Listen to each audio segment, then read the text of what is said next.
ازيكم عاملين اخوات وحبايبي؟ يا رب تكونوا بخير. النهارده يا جماعه هعمل لكم ازاي هعمل لكم دقه الكشري المصري. ان شاء الله الطريقه دي هتعجبكم جدا ومش هتبطلوا تعملوها. بصوا يا جماعه، جبت حله مقاسها صغير جدا زي ما انتم شايفين كده، حطيت فيها معلقتين زيت.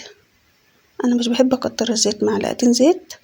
وبعد كده حطيت فيها معلقه توم، معلقه توم مهروسه زي ما انتم شايفين، وقلبتهم كويس جدا وهسيبها كده على النار لمدة دقيقة واحدة يا دوبك تصفر معايا، تاخد اللون الفاتح خالص، يعني يا دوبك تدبل معاكي كده،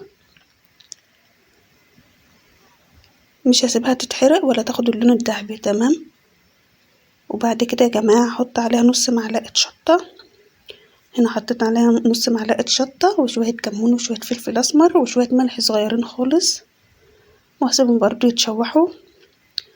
وبعد كده هضيف عليها زي ما انتوا شايفين مية تكون مغلية،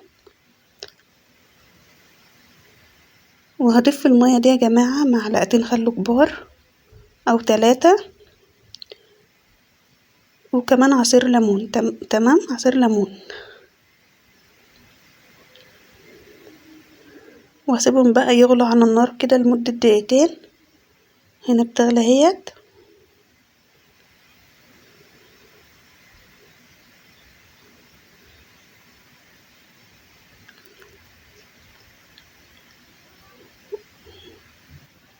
بعد كده طفيت عليها زي ما انتوا شايفين.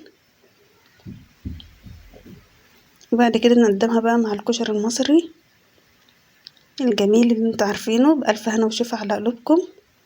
لو عجبتكم الطريقة اعملوا لايك للفيديو، ولو اول مرة يشوف قناتي ينزل يشترك فيها ويفعل الجرس عشان يوصل له كل جديد. باي باي.